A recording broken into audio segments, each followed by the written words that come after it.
योग दर्शन आज समाधिपाद में तीसरा सूत्र देखेंगे। तदा द्रष्टुः स्वरूपे अवस्थानम। इस सूत्र के ऊपर देखिए अवतरणिका में लिखा है, चित्त के निरुद्ध अवस्था में रहने पर विषयों का अभाव होने के कारण बुद्धि अर्थात चित्त का प्रति संवेदन करने वाला पुरुष किस प्रकार के स्वभाव वाला होता है, यह इस सूत्र में बताया जा रहा है। फिर से देखिए, चित्त के निरुद्ध अवस्था में रहने पर विषयों का अभाव होने के कारण, जो बाह्य विषय था, जो संप्रज्ञात समाधि का विषय था, उसके जब अभाव हो जाता है उस समय बुद्धि अर्थात चित्त का प्रति संवेदन करने वाला पुरुष अर्थात बुद्धि के अनुसार जो चित्त को चलाने वाला कौन है? पुरुष है। तो जो पुरुष है वो किस प्रकार के स्वभाव वाला होता है, यह बताया जा रहा है। तो सूत्र है तदा द्रष्टुः स्वरूपे वस्थानम। शब्दार्थ है तदा, तब संप्रज्ञात समाधि निरुद्ध अवस्था में द्रष्टुः जीवात्मा और परमात्मा के स्वरूपे स्वरूप में अवस्थानम अवस्थिति होती है। असंप्रज्ञात समाधि में जीवात्मा और परमात्मा के स्वरूप में अवस्थिति होती है। सूत्रार्थ, तब असंप्रज्ञात समाधि में जीवात्मा और परमात्मा के स्वरूप में अवस्थिति होती है, अर्थात जीवात्मा अपने और ईश्वर के स्वरूप को ठीक ठीक जानता है। तो पहले तो समान रूप से जान पाता है साधक व्यक्ति। जितना जितना आगे बढ़ता है, कभी कभी अपने स्वरूप को भी पता लगता है और जीवात्मा के स्वरूप को विषय में जानकारी होती है, किंतु इस स्थिति में अच्छे प्रकार से स्पष्ट रूप से जानकारी होती है। योगार्थ प्रकाश देखिए, इस सूत्र में योग के मुख्य फल का वर्णन है।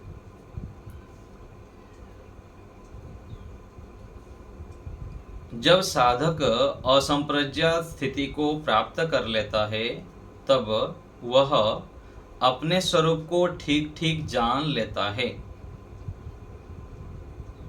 यद्यपि असंप्रज्ञात समाधि में भी जीवात्मा अपने स्वरूप को जान लेता है, नहीं, संप्रज्ञात समाधि में भी अपने स्वरूप को जान लेता है, परंतु असंप्रज्ञात समाधि में संप्रज्ञात की अपेक्षा जीवात्मा को अपने स्वरूप का अधिक स्पष्ट ज्ञान होता है। अर्थात मैं सत्व रजस तमस रूप प्रकृति और उससे बने शरीर, इंद्रियां आदि कार्यों से पृथक हूं, ऐसा जान लेता है स्पष्ट रूप से। कब? असंप्रज्ञात की स्थिति में, निरुद्ध अवस्था में। उस समय वह प्रकृति व प्राकृतिक पदार्थों की उपासना को छोड़कर ईश्वर के स्वरूप में मग्न हो जाता है।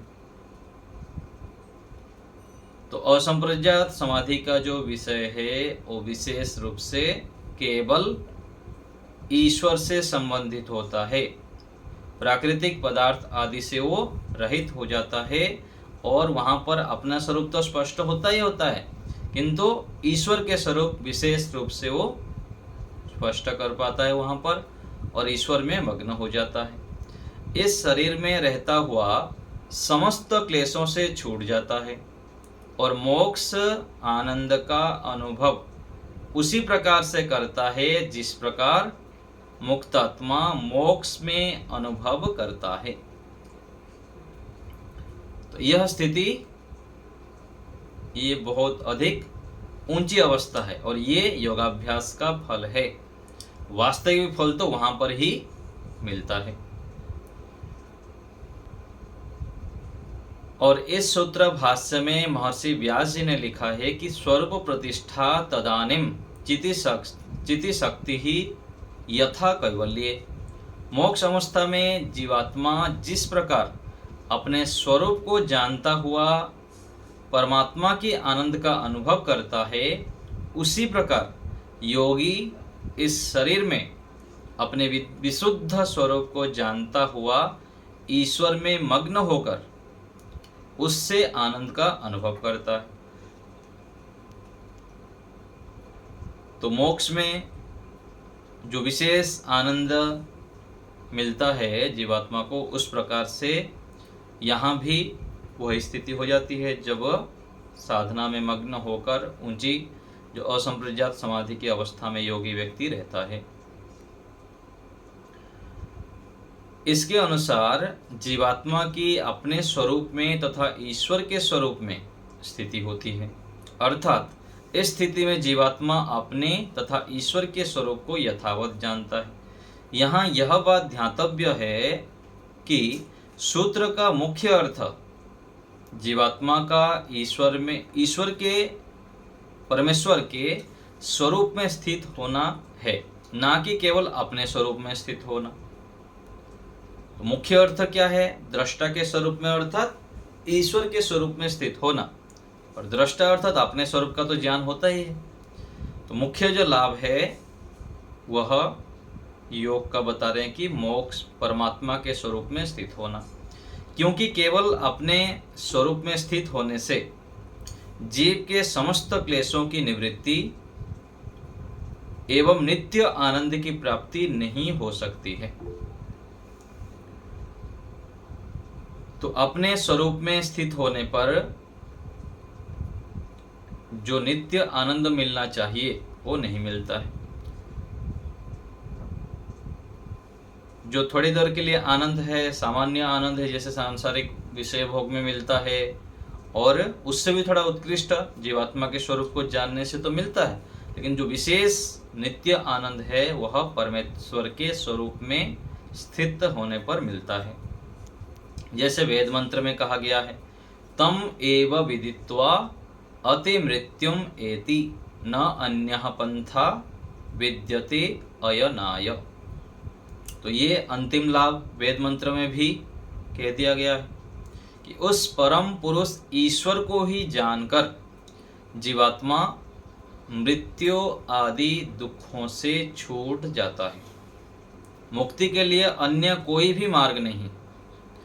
यदि दुखों से, क्लेशों से, बाधाओं से, परेशानियों से, समस्याओं से हटना चाहते हैं तो परमेश्वर की सानिध्य तो अति आवश्यक है,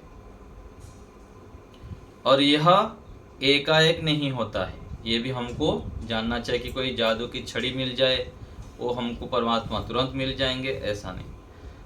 हर घड़ी, हर समय, प्रत्येक दिन हमको सावधान रहते हुए आगे धीरे धीरे सीढ़ी बाय सीढ़ी बढ़ना होता है, और वो भी बहुत अधिक जागरूकता के साथ। जो भी योग के अंगों का अनुष्ठान किया गया उसको पालन करते रहना है। सार्वभौम महाव्रत, सार्वभौम अर्थात कभी कर दिया कभी नहीं किया ऐसा नहीं। जो सामान्य रूप से व्यक्ति व्रत करता है, उपवास करता है, वो तो थोड़ा सा है, इसलिए कहा गया जो यम नियम का पालन है ये तो महाव्रत है, इसका पालन हर समय करना है। तो जागरूक हर समय रहना है। रास्ता में हम जा रहे हैं, थोड़े से भी असावधानी हुए दुर्घटना हो जाएगा, गाड़ी के नीचे आ जाएंगे और बहुत अधिक हानि हो जाती। ऐसे ही योगाभ्यासी व्यक्ति को सदैव जागरूक रहना होता है। दुनिया सुधरे अथवा बिगड़े, दुनिया सुधरे अथवा बिगड़े, हमें सुधरना है। ये पंक्ति है, इसको आवृत्ति करना है।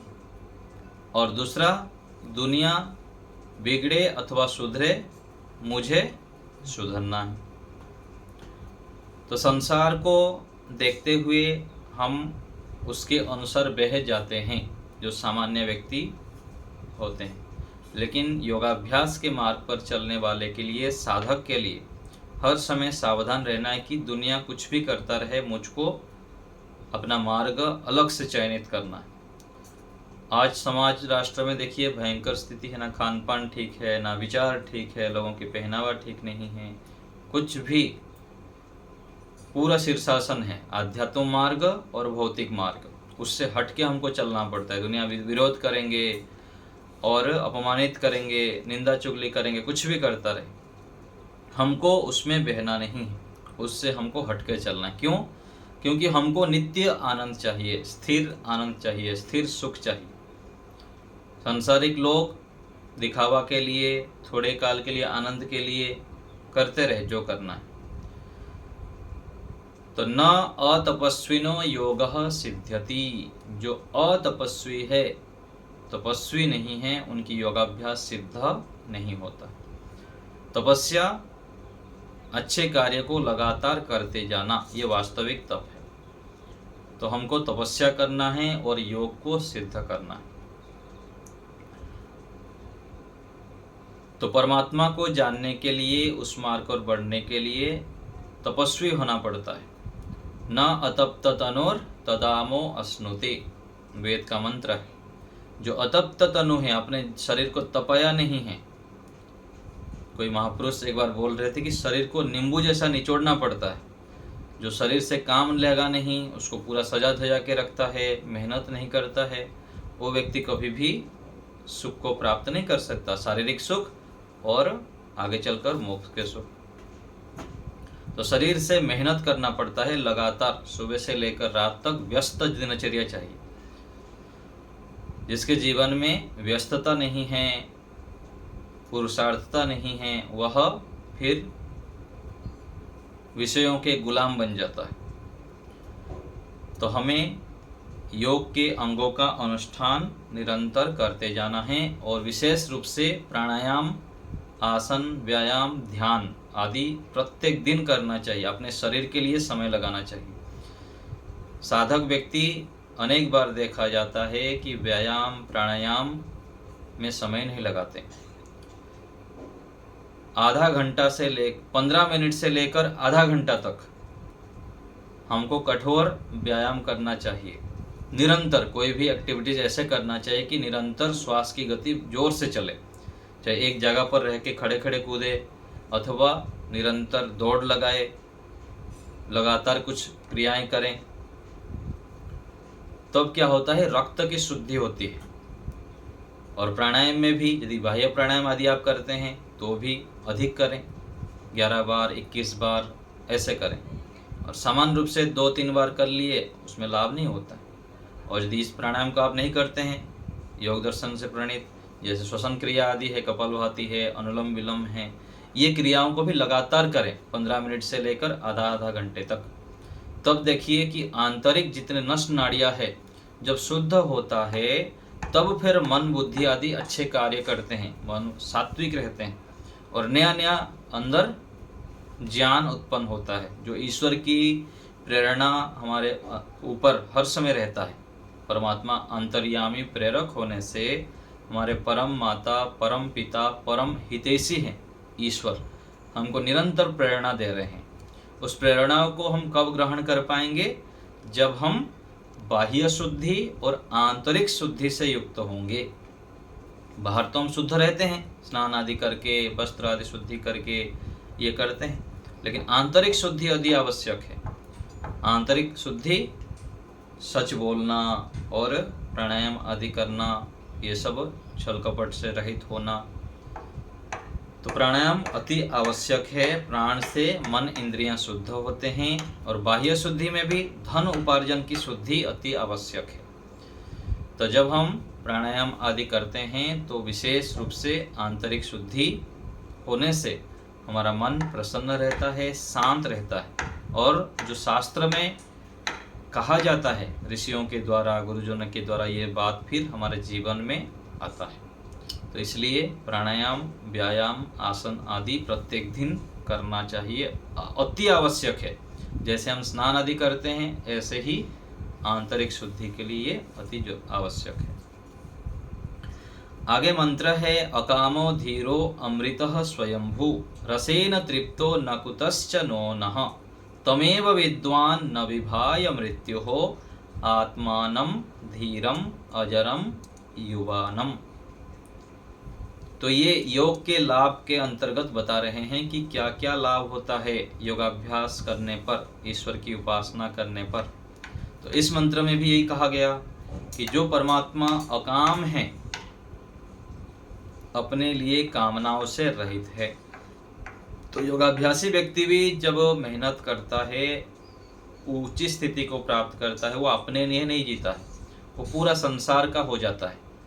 उसका एक एक कर्म संसार के लिए होता है, पूरा विश्व के लिए सोचता है वो, इसलिए मेहनत करता है।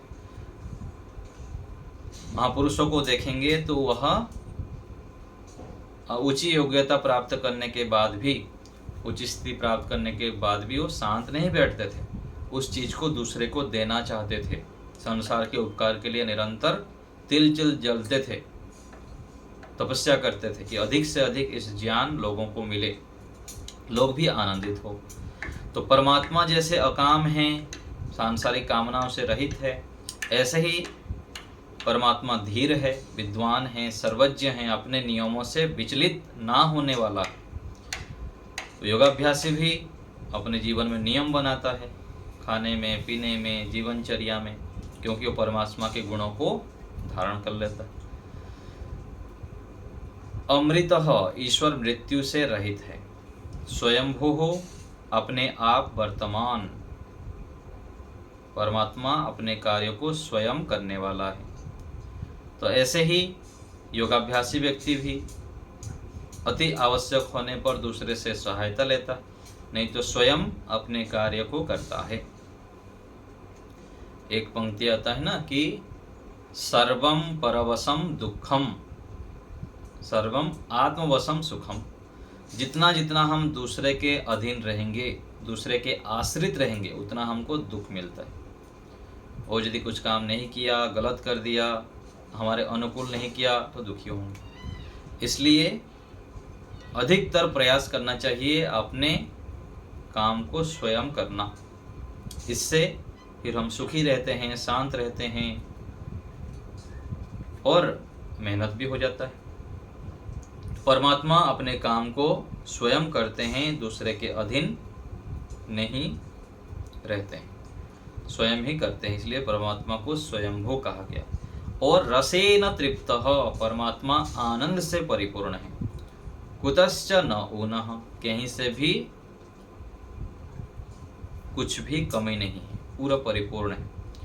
तम आत्मानं धीरम अजरम युवानम एव, उस आत्मा को, परमात्मा को, विद्वान जो है, जो परमात्मा जराहीन है, अर्थात कभी बूढ़ा नहीं होते हैं, बलवान है, उसको जान लेने पर, उसको जानने वाला मृत्यु न विभाय, और मृत्यु दुख से नहीं डरता है, मृत्यु दुख से पार हो जाता है, मोक्ष प्राप्त कर लेता है।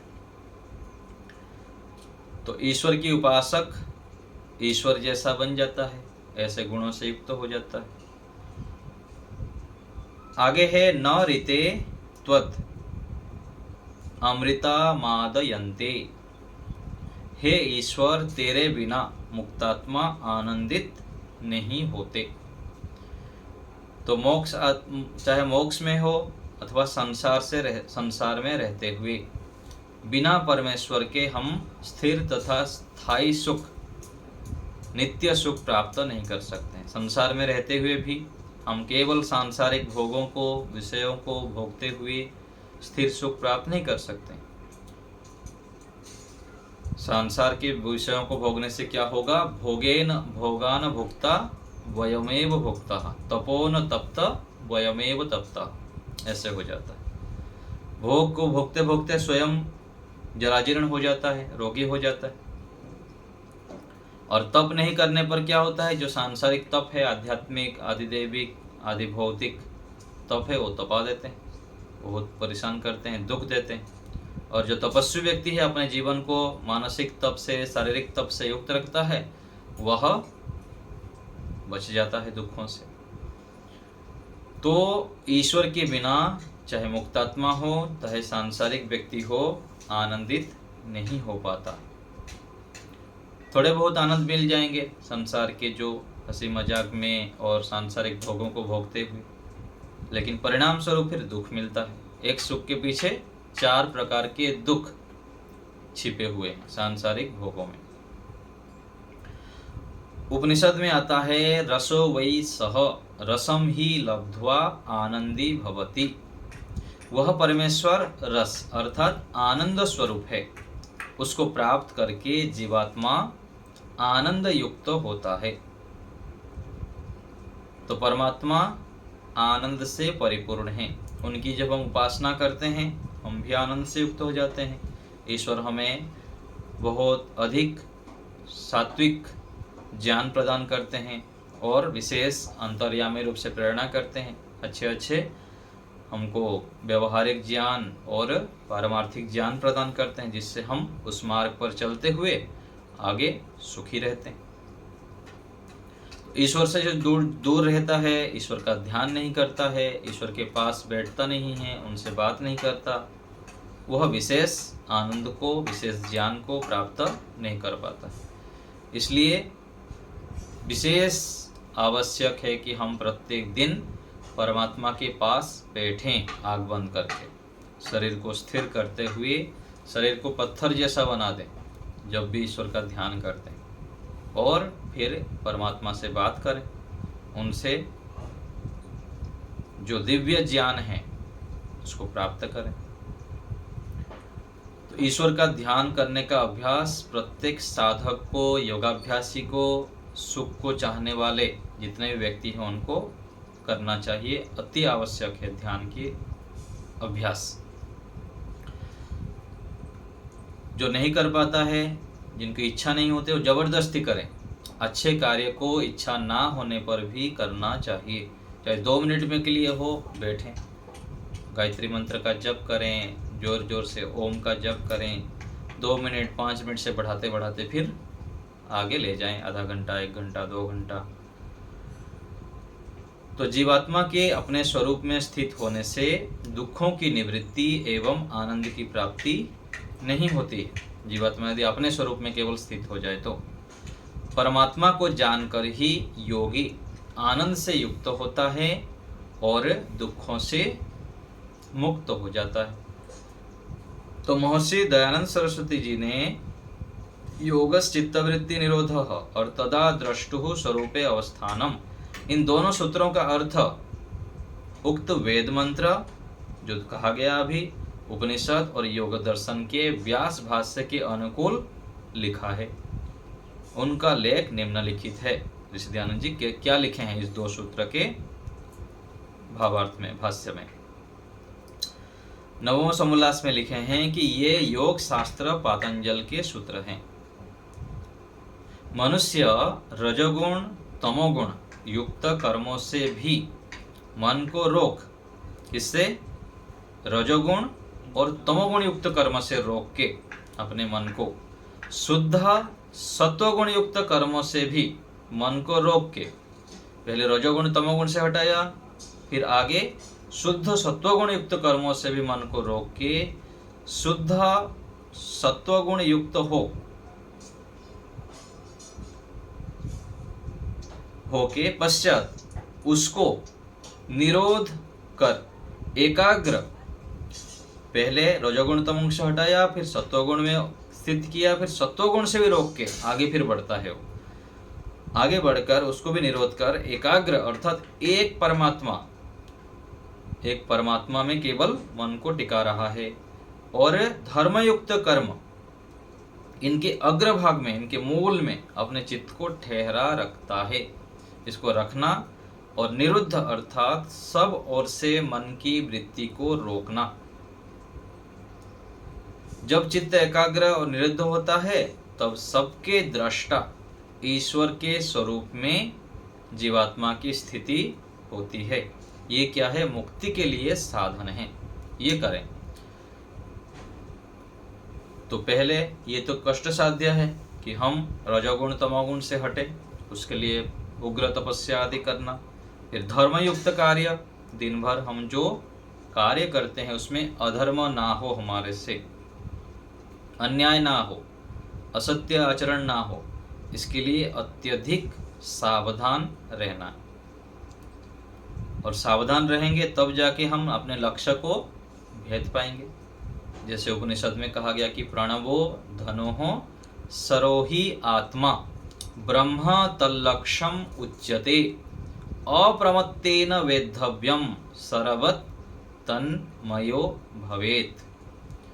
तो यदि लक्ष्य को प्राप्त करना है तो प्रणवो धनुः, प्रणव को धनु बनाकर, ओम गायत्री मंत्र आदि को लक्ष्य बनाकर,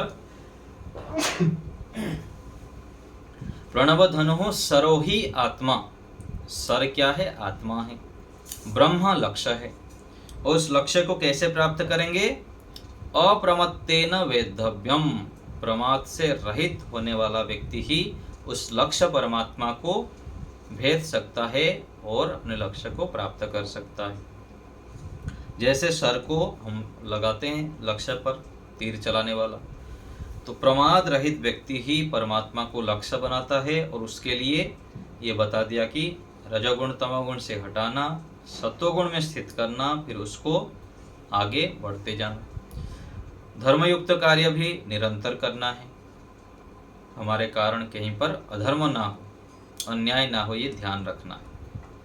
तो ये सब कार्य सरल कब हो जाता है? जब हम एक परमेश्वर को कस के पकड़ लेते हैं। जैसे किसी व्यक्ति का यहाँ पर अच्छे व्यक्ति का संग हो गया तो क्या होगा? उसके साथ साथ पार हो जाता है, अच्छे व्यक्तियों के संग करते। और बुरे व्यक्ति का संग हो गया तो बुरे व्यक्ति उसको डुबा दे पूरा। तो ऐसे ही जब हम परमात्मा का संग कर लेते हैं, निरंतर संसार में जीते हुए भी ईश्वर के डोरी को पकड़ लेते हैं, तो हम संसार के नैया को पार करके अगले किनारे में पहुंच जाते हैं। तो ईश्वर प्रणिधान सबसे श्रेष्ठ साधन है। दिन भर हम परमेश्वर से जुड़े रहें, गायत्री मंत्र के माध्यम से, ओम के माध्यम से, और कोई भी वेद मंत्र आदि का जप करते हुए हम ईश्वर को अपने समीप अनुभव करें निरंतर।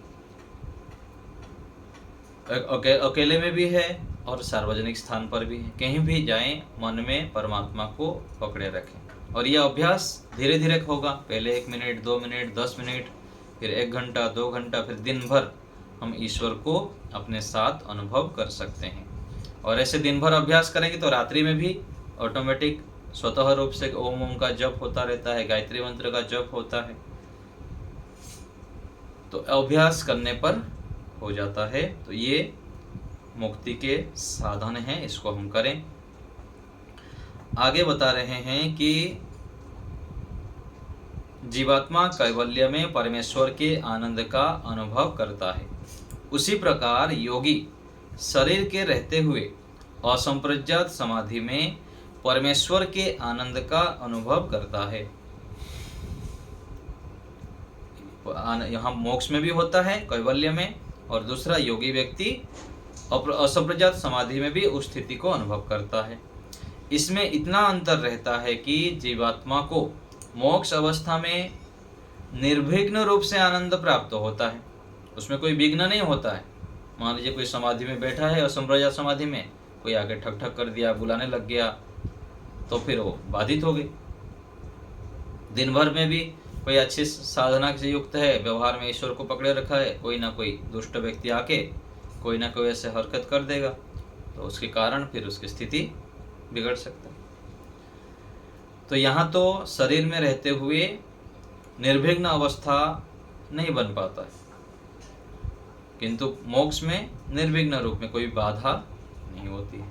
इसमें इतना अंतर रहता है कि जीवात्मा मोक्ष अवस्था में निर्विघ्न रूप से आनंद को प्राप्त होता है, और जबकि शरीर के बने रहने से योगी का उस आनंद में विघ्न बाधाएं संभव है, हो सकता है। तो संसार में प्रत्येक मनुष्य की यह स्वाभाविक प्रवृत्ति देखी जाती है कि वह समस्त दुखों, बंधनों एवं पराधीनता से मुक्त होना चाहता है, किसी के अधीन रहना नहीं चाहता। स्वाभाविक प्रवृत्ति है, रहना पड़ता है, वो क्या करें। यहाँ शरीर में रहेंगे तो दूसरे की सहायता तो आवश्यकता है। स्वयं अपने दम पर करना असंभव जैसा होता है, कहीं ना कहीं से हम सहायता लेनी पड़ती है। भोजन में, वस्त्र में, खान पान में, रहन सहन कहीं भी रहेंगे तो अनेक लोगों की सहायता से ही हमारा जीवन चलता है।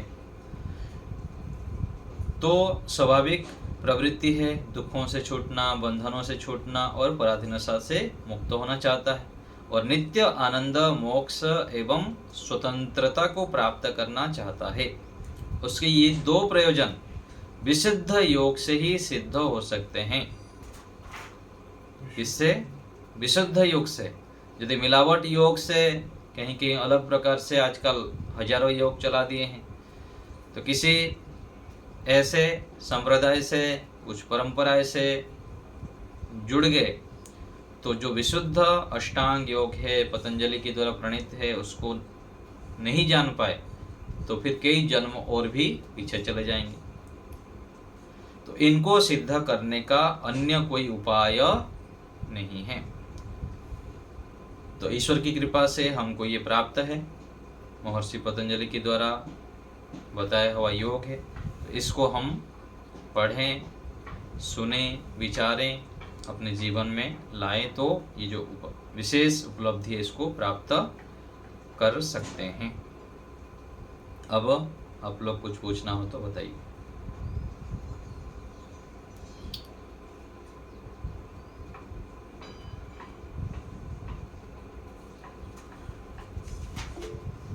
हाँ माता जी बताइए। जी नमस्ते। नमस्ते। अकाम धीर अमृतः स्वयंभू रसेन तृप्त न उतश्च नमनः। थोड़ा और बता दीजिए। हाँ, तो इसमें जो कहा गया है ना, अकाम, परमात्मा के गुण कहा गया है। परमात्मा अकाम है, कामनाओं से रहित है।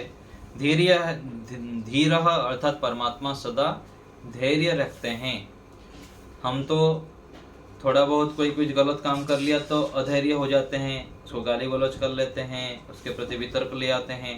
परमात्मा इतने बड़े स्वामी हैं संसार के, कितने हम गलत काम करते रहते हैं, फिर भी अधैर्य नहीं होते हैं। धैर्य रखते हुए समय आने पर उसका दंड देते हैं, शांत रहते हैं। और अमृतः, परमात्मा कभी मृत्यु को प्राप्त नहीं होते हैं।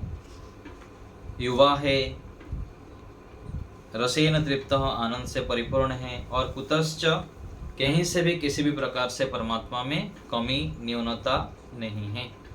तम एव, उसी को ही, यहाँ पर ही लगाया गया है, निश्चय से कहा गया कि उसी को ही जानकर हम मृत्यु भय से बच सकते हैं। और परमात्मा कैसे हैं? विद्वान हैं, उसी को जानकर, ये तो विद्वान जानकर हो गया। और वो परमात्मा धीरम है, अजरम है, युवानम है। परमात्मा धीर है, फिर से बताया गया, अजर है, कभी जराजीर्ण नहीं होते और सदा युवा रहते हैं। तो ये सब परमात्मा के गुणों को बताया कि परमात्मा ऐसे ऐसे गुणों से युक्त हैं, परमात्मा आनंद से परिपूर्ण है, उसको ही हमको जानना चाहिए और उसको जानकर ही हम मृत्यु दुख से बच सकते हैं। धन्यवाद आचार्य जी। राजीव जी बोलिए। जी नमस्ते सर जी। मेरा प्रश्न सत्यार्थ प्रकाश है, क्या मैं पूछ सकता हूँ? बोलिए। जैसे मैं अभी सत्यार्थ प्रकाश पढ़ रहा था, उसमें तृतीय समोल्लास में वर्णन है कि मतलब 24 साल का लड़की और 45 साल का लड़का का मतलब शादी करना सर्वश्रेष्ठ है। तो मैं इसको समझ नहीं पाया और हमको इसमें संशय है। क्या संशय हो रहा है इसमें? इसमें हमारा ये संशय है कि 40 साल का मतलब जो लड़का होगा वो तो मतलब कुछ समय के बाद ही बूढ़ा हो जाएगा। तो ये नहीं, उसमें ऐसा होता है ना, ये जो ऋषियों के विधान कहा गया है ना, ये अभी के तो 40 साल के बूढ़े हो जाते हैं, लेकिन जो विशेष ब्रह्मचर्य आदि का पालन करते हैं वो 40 साल में बूढ़ा हो जाएगा, ऐसा नहीं है। 100 साल तक भी युवा रहते हैं। भीष्म पितामह जी को देख लीजिए, और भी बहुत सारे ऐसे मिल जाएंगे वो 100 साल से अधिक तक भी स्वस्थ रहते हैं। तो ये जो विधान ऋषियों ने किए हैं ना, ये उस स्थिति को देख के किए हैं। आज के समय के हिसाब से चलो इस प्रकार से हो जाता है, तो ऐसे नहीं है, तो इसीलिए उसमें कोई कमी नहीं है। अच्छा, एक प्रश्न और मेरा था कि जो भीष्म पितामह थे वो जिस समय थे वो मतलब उस समय 900 साल के थे, क्या ये मतलब सही है ये या फिर नहीं, 900 तो नहीं है, 175 साल बताते हैं ना, 175 साल के बताते हैं। और अर्जुन जी के 125 के आसपास ऐसे कुछ बताते हैं, तो ऐसे था। वो मतलब 175 साल की आयु में वो युद्ध कर रहे थे। हाँ तो जी। ये थोड़ा सा नहीं नहीं, ऐसे कुछ नहीं है। ऐसे लगता है ब्रह्मचर्य का ताकत को हम लोग जानते नहीं है। ऋषि दयानंद जी देखिए, इतना ताकत है कि पूरा बड़े बड़े बेल को भी दोनों को दो तरफ साइड कर दिए। तो ब्रह्मचर्येण तपसा मृत्युम अपाघ्नत। ब्रह्मचर्य जो तप है ना, संयमित जीवन, और जो वीर्य आदि का संयमित करता है, ईश्वर की उपासक होता है, तो बहुत समय तक जीवित रहता है और बलवान रहता है, निरोग रहता है। तो हम आज की स्थिति में ऐसे सोच लेते हैं जो हम देख रहे हैं, सुन रहे हैं, लेकिन ऐसा नहीं है, वो कोई असंभव नहीं है। ठीक है जी जी, धन्यवाद। सुदेशना बताइए। आचार्य जी नमस्ते। आचार्य जी, सर्वम परवशम दुखम, सर्वम आत्मवशम सुखम। तो हम तो सब कुछ अपने आप कुछ कर नहीं पाते हैं, कुछ तो पराये ऊपर हम निर्भर रहते हुए हैं। इसका कहने का तात्पर्य यह है कि अधिक से अधिक जितना हो सके अपने काम को स्वयं करें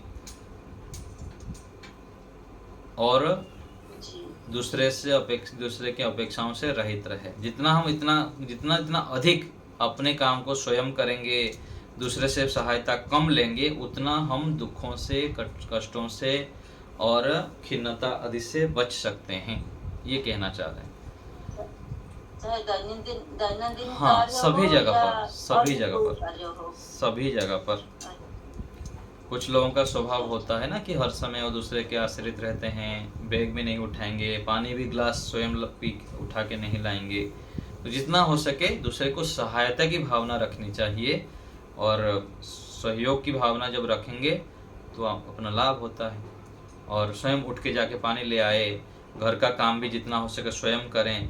मान लीजिए किसी कर्मचारी से कराएंगे तो जैसे करेगा, हम जैसे चाहते हो करेगा नहीं। बता भी देंगे, सिखा भी देंगे, फिर भी कोई गलत किया तो फिर उसमें खिन्नता होगी, अप्रसन्नता होगी। तो ऐसे करके जितना भी कार्य दैनंदिन जीवन में होता है उतना अधिक से अधिक स्वयं करें। तो हम ऐसे सोच सकते हैं कि हे ईश्वर, हम सबकी सेवा करें, लेकिन मेरी सेवा मेरे को इतना सामर्थ्य दे दे कि मैं किसी का सेवा ज्यादा से ज्यादा ना लूं। हाँ, ना लूं, भावना तो रखनी चाहिए, लेना तो पड़ेगा, लेकिन वो भी अंतिम स्थिति में, ठीक है ना। लेना चाहिए एक सीमा तक जो हो सके, नहीं तो बचना चाहिए। जी अच्छा जी, धन्यवाद। प्रमोद जी। जी सर, नमस्ते। नमस्ते। दो तीन प्रश्न। पहला भी है कि इसमें लिखा है कि संप्रजात समाधि की अपेक्षा जीवात्मा को अपने स्वरूप का अधिक स्पष्ट ज्ञान होता है। तो अपने स्वरूप का कैसे हमको अधिक ज्ञान होता है, क्या स्पष्टता और हमको होती है अपने स्वरूप अर्थात क्या होता है, मैं अलग हूँ और शरीर अलग है, और मैं अलग होने के बाद भी अपने आप को पता लगता है कि मैं अपने जो शुद्ध स्वरूप है, गुणों के माध्यम से गुणी का ज्ञान होगा जो निराकार है। हम तो आत्मा निराकार है, ईश्वर भी निराकार है। तो हम जो निराकार है, निराकार होने के बाद भी हम जो शुद्ध हैं, हमारे अंदर जो जो गुण हैं जीवात्मा के अंदर, निराकार में हूँ, मैं शुद्ध हूँ। तो इसके आधार पर अपनी जो शुद्धता का ज्ञान होता है, शुद्धता होते हुए भी नैमित्तिक कारण से फिर मैं अशुद्धता से युक्त होता हूँ। तो इस आधार पर अपना स्वरूप ठीक ठीक पता लग जाता है कि मैं तो अलग हूँ और ये सब अलग है। तो सामान्य स्थिति में तो थोड़ा थोड़ा ज्ञान होता है, लेकिन जब उच्च स्थिति पे पहुंच जाते हैं तब फिर पता लग जाता है अच्छी प्रकार से कि मैं शुद्ध स्वरूप हूँ, मैं इन सब से रहित हूँ, ये सब ज्ञान हो जाता है। जिस तरह से हम कहें कि मैं आत्मा हूँ और मैं शरीर से पृथक हूँ। हाँ जी, हाँ जी, हाँ जी जी। एक तो पृथकता का ज्ञान अलग हो गया, और दूसरा है कि शुद्ध स्वरूप, शुद्धता आदि का जो ज्ञान होता है ना, तो ये भी अच्छी प्रकार से होता है कि मैं कुछ से गिलता मिलता नहीं हूँ। जैसे कल आया था अपरिणामिनी अप्रतिसंक्रमा शुद्धा च अनंता च, ये मुख्य रूप से जीवात्मा के लिए आया था कि परमात्मा अपरिणामिनी में, परिणाम मेरे में नहीं होता है। जैसे सेव में परिणाम आ गया और परिवर्तनशील हो जाता है, ऐसे में परिवर्तन नहीं होता हूँ, मैं तो स्थिर हूँ। और शुद्ध है, मैं शुद्ध हूँ, मैं अनंत हूँ, मैं कभी नाश नहीं होता। ये सब क्या है, स्थिर हो जाता है। सामान्य रूप से पढ़ते सुनते तो हमको ज्ञान होता है, लेकिन वहाँ पर स्पष्ट हो जाता है ज्ञान असंप्रज्ञात समाधि की स्थिति में। जी ठीक है। दूसरा इसमें नीचे लिखा है कि मोक्ष अवस्था की में जीवात्मा जिस प्रकार अपने शुद्ध स्वरूप को जानता हुआ परमात्मा के अनंत का अनुभव करता है, उसी प्रकार योगी शरीर में अपने विशुद्ध स्वरूप को जानता हुआ तो अपने शरीर के बारे में आपने बोला कि विशुद्ध स्वरूप। हाँ, अपने स्वरूप के विषय में विशुद्ध रूप से ठीक से जान लेता है। अपने शरीर के विषय सामान्य ज्ञान, एक विशेष ज्ञान, तो विशेष रूप से ज्ञान होता है वहां पर असंप्रज्ञात समाधि में। ये कहना चाह रहे हैं। और एक और शंका होता है कि इसमें लिखा है कि जीवात्मा का परमेश्वर में के रूप में स्थित होना। हाँ जी, तो परमेश्वर के रूप में स्थित होना, ये थोड़ा सा परमेश्वर के स्वरूप में स्थित होना अर्थात उनके गुणों के विषय में विशेष रूप से जानकारी होना। जैसे ईश्वर के आनंद स्वरूप में स्थित होना मतलब क्या है, जब हम ध्यान करेंगे लंबा लंबा ईश्वर के गुणों के माध्यम से, तो वह फिर ईश्वरमय हो जाते हैं, ईश्वरमय हो जाते हैं। तो ईश्वरमय हो जाना अर्थात ईश्वर के गुणों में स्थित हो जाना, और ईश्वर के न्यायकारी गुणों में स्थित होंगे तो अपने जीवन में भी इतना न्याय आ जाएगा कि हम जानबूझकर अथवा अनजाने में किसी को अन्याय नहीं पहुंचाएंगे। ये क्या होगा, ईश्वर के स्वरूप में स्थित हो जाना। ऐसे ईश्वर के एक एक गुणों का अपने जीवन में विशेष रूप से आ जाना, ये क्या है, ईश्वर के गुणों में स्थित होना। ठीक है ना। सामान्य रूप से तो हम थोड़े थोड़े अभ्यास करते हैं, ध्यान करते हैं, लेकिन विशेष रूप से जब ध्यान समाधि करें और अभ्यास करेंगे तो ईश्वर के गुण में हम स्थित हो जाएंगे। इतना आनंद आने लगेगा कि हम पूरा गदगद हो जाएंगे, इतना विशेष आनंद आता है ध्यान समाधि की स्थिति में। ऐसे ही ज्ञानवान इतना ज्ञान हो जाता है कि हम फिर विशेष उससे आनंद मिलता है, नया नया ज्ञान इसमें उभर जाएगा कि हम फिर बड़े बड़े समस्याओं का समाधान कर लेंगे। ठीक है ना। तो इस प्रकार से ईश्वर के स्वरूप में स्थित हो जाते हैं। ठीक है, डॉक्टर साहब बोलिए। प्रहलाद जी। नमस्ते गुरु जी। नमस्ते जी। मुझे समझना है कि 25 नंबर के पेज में लास्ट किताब है, ये योग शास्त्र भाषण सूत्र है, आखिरी लाइन है, अर्थात एक परमात्मा और धर्मयुक्त कर्म, इनके अग्रभाग में चित्त को टहला रखना। तो किसके अग्रभाग में? अग्रभाग अर्थात ऐसा है कि मतलब उसी में ही टिका के रखना। जैसे व्यक्ति होता है ना, कोई चीज उसको चाहिए, मोबाइल चाहिए तो दिन रात मोबाइल के पीछे भी लगा रहता है, उसका मन केवल मोबाइल में ही लगा हुआ है और कहीं जाता नहीं, मुझको मोबाइल चाहिए, जिद्दी करता है ना बच्चा, है ना। और किसी को मान लीजिए नया कार खरीदना है तो 5 दिन बाद खरीदना है, तो 5 दिन तक उसमें मन में केवल कार ही चल रहा है, रात में, दिन में, सोते समय। ऐसे होता है ना, दैनिक व्यवहार में हम देखते हैं। किसी को घर खरीदना है तो घर के विषय में ही दिन रात सोचता है, तो उसका मन केवल उसी में ही टिका हुआ है, अग्रभाग में उसके। तो ऐसे ही जो साधक व्यक्ति है उसके मन में केवल ईश्वर ही टिका रहेगा, मूल ईश्वर, पूरा केंद्रित जो होता है ना, लक्ष्य ध्यातव्य। तो ऐसे ही उसको पूरा एक धर्मयुक्त कर्म में और परमात्मा में टिका रहना, तो केंद्रित रहना, इधर उधर मन को नहीं भटकाना, ये कहना चाह रहे हैं। जी जी, ठीक है। निर्मला माता जी। नमस्ते आचार्य जी। ये नमस्ते। चित्त की व्यूथनावस्था क्या होती है? चित्त की व्युत्थानावस्था। व्युत्थान अवस्था अर्थात ये हो गया ना, जो विक्षिप्त अवस्था जिस प्रकार से ना, ये वही व्युत्थान अवस्था है। कभी टिकना, कभी नहीं टिकना, मतलब अस्थिर रहना, इसको व्युत्थान अवस्था कहेंगे। थोड़ी देर के लिए टिक जाता है, ध्यान में ईश्वर में मन लग गया, फिर ध्यान लगते लगते चला गया कहीं दूसरे जगह, ये व्युत्थान अवस्था है। और व्युत्थान अवस्था को धीरे धीरे जब अभ्यास करते हैं तो फिर एकाग्र स्थिति में पहुंच जाते हैं। बहुत समय तक लगातार अभ्यास करनी पड़ती है, कई सालों तक, कई जन्मों तक। थोड़े बहुत अभ्यास करेंगे और सफलता प्राप्त कर देंगे, ऐसे नहीं होगा। अत्यंत पुरुषार्थ करना पड़ता है अपने चित्त को शांत रखने के लिए, प्रसन्न रखने के लिए, सत्वगुण से युक्त रखने के लिए और एकाग्र अवस्था को बनाने के लिए। थोड़े बहुत अधिक हम सामान्य रूप से पुरुषार्थ कर लेंगे, ये स्थिति प्राप्त कर लेंगे, ऐसे नहीं होगा। लेकिन होगा, असंभव नहीं है। इसको हमको मन में बिठाना है कि ये जो योग समाधि, ये केवल योगाभ्यास योगी लोगों का काम है, जो आश्रम में रहता है उसका काम है, जो गुफा में रहता है, हिमालय में रहता है उसका काम ऐसा नहीं है।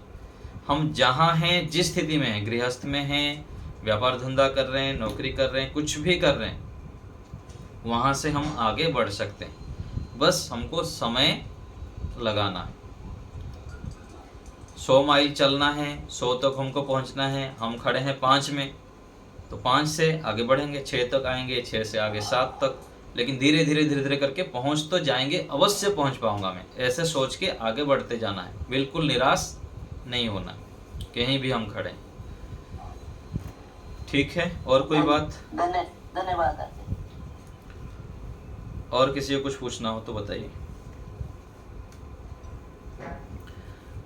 ठीक है, हो गया तो यहीं रखते हैं। आज ओम का उच्चारण करते हैं। ओम शांति शांति शांति।